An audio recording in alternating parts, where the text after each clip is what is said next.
You know, after Mom and Dad died, I just stayed in that old place. It wasn't because I couldn't leave, it's that I didn't want to. That house was everything I had left of them, of my childhood, of me, I guess. It held the shape of my life, and I was terrified that if I left, the shape would collapse and I'd just be nothing. Then my ever-so-practical sister Chloe shows up with her contractor boyfriend David. They stood there in the living room, Chloe with her arms crossed and that impatient look she gets, David just kind of scanning the ceiling like he was counting the cracks. Her big announcement? "You're out, bro. We're selling." Just like that. No discussion, just a verdict. I looked at David, a guy who only sees dollar signs and straight lines, a man whose entire world is made of right angles and support beams. He wasn't looking at the scuff mark on the floor where I fell off my tricycle. He wasn't seeing the faint pencil lines on the doorframe where Dad marked our height every year. He was seeing a property, an asset to be liquidated. I knew I'd already lost. So I started packing my life into cardboard boxes. Every old trinket, every dusty book, every faded photograph felt like a slap in the face, each one a tiny funeral for a memory I was being forced to bury. The phone rang while I was wrestling a box of old vinyl into submission. It was Chloe, of course. "How's it going?" she asked. Not, "Are you okay?" but, "Are you on schedule?" "Peachy," I grunted, taping the box shut with more force than necessary. The tape screeched in protest. "Look, Ethan, I know this is hard," she started, her voice softening into that tone she uses when she's about to say something completely unsympathetic. "Do you? Do you really? You have to be realistic." There it was, the final nail in the coffin of my feelings. You can't just live in the past forever. This is a good thing, a fresh start, a fresh start. I wanted to scream at her.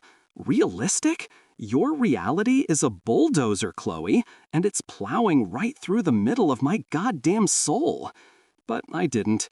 I just said, "Yeah, okay," and hung up. What was the point? I slumped down on my old bed in my old room. It was a mess of boxes, brown cardboard mountains rising up around me. The sun cut through the grimy window, lighting up all the little particles of dust floating in the air, like tiny ghosts dancing in the afternoon light. My gaze drifted to the wall next to my bed, the one with the faint, flowery wallpaper Mom had insisted on when I was 10. I remembered lying in this bed as a kid, in the dark, listening to that sound, that soft, scratching sound, from inside the wall. It was faint, but it was regular. A gentle, rhythmic scrape. Scrape. Scrape. It scared the shit out of me back then. I'd pull the covers over my head, my heart hammering against my ribs, convinced some monster was trying to claw its way through the plaster to get me. Mom and Dad said it was just mice or old pipes groaning, but the sound was too deliberate for that. As I got older, the fear faded. You get used to anything, right? I convinced myself it was just a tree branch. There was a big oak in the backyard, and I figured one of its branches must have grown long enough to scrape against the siding on windy nights. Scrape, scrape, scrape. It stopped being scary. After a while, it became familiar, comforting in a weird way. My own private lullaby. The house singing me to sleep. The sound of heavy footsteps in the hall pulled me back to the present. It was David walking around with his damn tape measure, its metal tongue flicking in and out. Gotta check the joists, he muttered to himself, not even looking at me. He ran a hand along the wall in the hallway. This wall isn't load-bearing. We could knock this through, open up the whole space. He looked at my home like it was a math problem he had to solve, not a place where people lived and died and laughed and cried. The son of a bitch. I felt a hot knot of hatred tighten in my stomach. He was the embodiment of Chloe's realism, a walking, talking demolition crew for my memories. I decided to tackle the walls, taking down the artifacts of my youth one by one. There was a framed photo of my first dog, a corkboard covered in ticket stubs from a decade ago, and in the corner, an old Metallica poster from high school. It was faded, the edges curled, held on with 4 corners of fossilized blue tack. I got my fingers under one edge and pulled. The paper was brittle, and a piece tore off, left stuck to the wall. I peeled the rest of it away carefully. The wallpaper underneath was a paler shade of yellow, a perfect rectangle protected from years of sunlight. And there it was. Underneath where the center of the poster had been, etched into the flowery old wallpaper, was a scratch. It wasn't a crack from the house settling. I'd seen plenty of those. This was different. It was a single, thin line, maybe 5 inches long, dug in deep. It looked deliberate, like someone had taken a nail and just dragged it down the wall, hard. I leaned in closer, my breath fogged on the cool surface.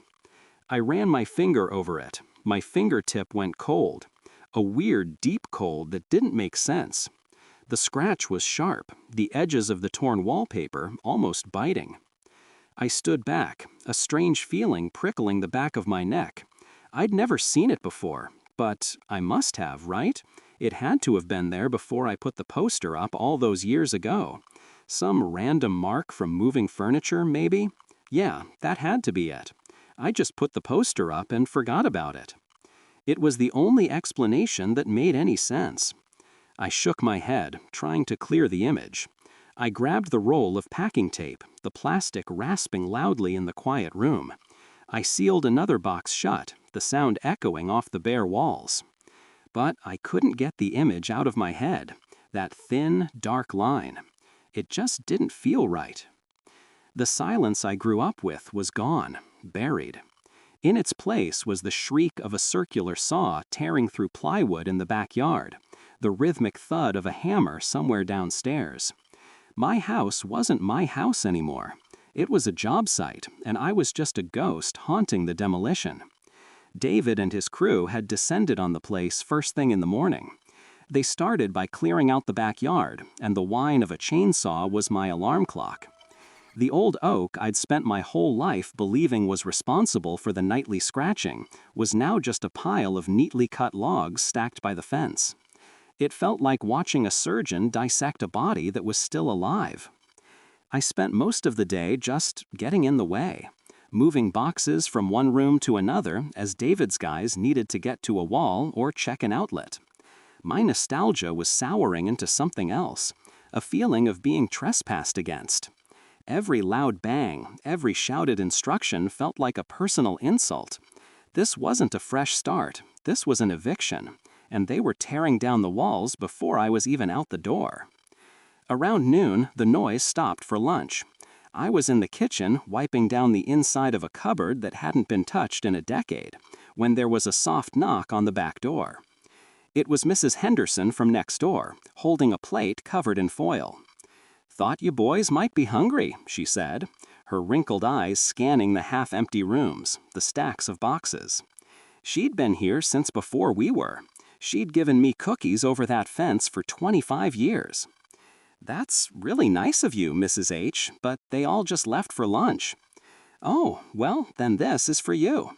She pushed the plate into my hands. It was still warm. "It's a shame, you know." I just nodded, not knowing what to say. She looked past me, into the heart of the house. Her gaze was distant. This house always had a life of its own, a real presence, especially at night. She finally looked back at me, her gaze sharp, like I was supposed to understand some secret message she was sending.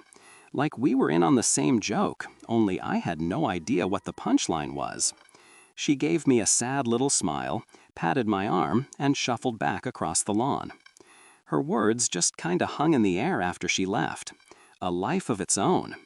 I tried to laugh it off, but the sound got stuck in my throat. Later that afternoon, David was in my room, my old bedroom. He had one of those stud finders, but he was also just knocking on the wall with his knuckles. Thump, thump, thump. The sound was hollow, final. David grunted, not looking at me. He was talking to the wall, mostly. Yeah, my parents always said it was old pipes groaning. The lie came out easy. It wasn't a lie, not really. It was just one of the acceptable truths. David grunted. He went to the small access panel near the floor, pried it open with a screwdriver, and shone a bright flashlight inside. The beam cut through the dark, dusty space between the studs. Well, your parents were wrong. He pulled his head back out, brushing dust from his hair. The main water line runs up the other side of the house. There's nothing in this wall but electrical, and it's newer than the rest. The pipes in the basement are old, sure, but they're solid. No groaning from these bad boys. He snapped the panel shut, just like that. A lifelong explanation, a story my parents told me to make me feel safe, was gone, erased by a guy with a flashlight in 30 seconds. The next day brought the great mouse hunt. Chloe has a thing about rodents. She saw a shadow skitter along the baseboard in the hall and practically jumped onto a chair. "That's it," she declared. "This place is probably infested. We are not showing a house full of mice, David." So David, ever the problem solver, went out and bought half a dozen classic snap traps. He put dabs of peanut butter on each one and set them up along the walls in the kitchen, the living room, the hallway. "We'll know by morning," he'd said, all confident. The next morning, I was up first.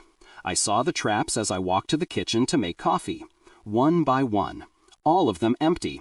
The peanut butter untouched. When David came down, he checked them himself, a little frown on his face. "Huh," he said, picking one up and examining it. "Not a single nibble. Place is sealed up surprisingly tight for its age." He shrugged and started gathering them up. Guess it was just a shadow. So, no mice, no old pipes. The two official explanations, the ones that had been handed down to me like family heirlooms, were now just bullshit. My mind kept circling back to my own theory. The tree branch. It had to be the tree branch. Except the tree was gone now, cut up into a neat pile in the yard. It was almost noon. The saws and hammers had fallen silent again. David and Chloe were out getting more supplies. The house was finally, blessedly quiet. I was in my room, taping up the last box of books. The sun was pouring through the dirty window, making the dust motes dance. I pushed the heavy box aside, my back aching. I stood up, stretched, and just stood there in the middle of the room, surrounded by the ghosts of my own life packed into brown cardboard coffins. And then I heard it. Scrape, scrape, scrape. It came from the wall, the one next to where my bed used to be. My blood went cold. Literally, a slushy, icy feeling spread through my chest. It wasn't nighttime. The sun was high in the sky. There was no wind. I stood frozen, listening. Scrape, scrape, scrape, scrape. The rhythm was wrong. It wasn't the slow, methodical lullaby I remembered. This was faster, sharper. It sounded agitated, like something was impatient. I took a step toward the wall, then another. My heart was a fist hammering against the inside of my ribs. I pressed my ear against the faded, flowery wallpaper. It felt cool and brittle against my skin. I held my breath and heard nothing. Just the faint, muffled sound of my own blood pulsing in my ear. Nothing from inside the wall. It was completely silent. I pulled back, my own breathing loud in the empty room. My hands were shaking. I clenched them into fists. "You're tired. You're stressed. You're hearing things." I told myself that, over and over, a mantra. You're just hearing things. But the feeling didn't go away. The feeling that the sound had only stopped because I had gotten too close. The feeling that whatever was in there knew I was listening. Shit, I needed to get out of this house, now. The last day. Everything was packed. The house was a hollowed-out carcass, full of echoes and the ghosts of furniture. You could see their shapes on the floor, pale rectangles in the dust where a sofa had sat for 30 years, a perfect circle where the dining room table had been. All the life, all the noise and clutter was now compressed into identical brown boxes stacked against the walls, labeled in my sister's neat, impatient handwriting. Kitchen, books, Ethan, Misk. I was done feeling sad about it. Honestly, I was just tired. The kind of tired that gets deep in your bones. The last few days of hauling junk, of breathing in dust, of listening to the sounds of my childhood home being methodically dismantled by strangers, it had worn me down. Now, I just wanted it to be over. Get the keys to my shitty new apartment and leave this place to Chloe and her plans for new countertops and a gray and white color scheme. I was doing a final sweep, a pointless walkthrough, when Chloe and David came in through the back door. She was on her phone, of course, probably talking to the realtor. "No, the closing is firm for the 15th, she said into her phone, her voice bouncing off the bare walls of the kitchen. "Yes, we'll have it professionally cleaned before then, of course." David clapped his hands together, sending a small cloud of drywall dust into a sunbeam. "All right, one last look around to make sure we didn't miss anything, and we're out of here. Got that final quote for the roof, Chloe. Not as bad as I thought." He was already moving, his work boots thumping on the hardwood floors. He was a good guy, David. Practical. He saw a house and saw joists and wiring and property value. He didn't see the pencil mark on the doorframe where my dad had measured my height when I was 7, a mark that was now covered by a fresh coat of primer. We walked through the downstairs in a weird little procession. Chloe, the businesswoman, finalizing the deal, David, the contractor, making a mental punch list, and me, the ghost, just floating along behind them. I wasn't really looking at the house anymore. I was looking at the empty spaces. The space where we opened presents on Christmas morning. The space where my mom's favorite armchair used to be. The space on the wall where a framed photo of all of us at the beach had left a darker, sun-protected square of wallpaper.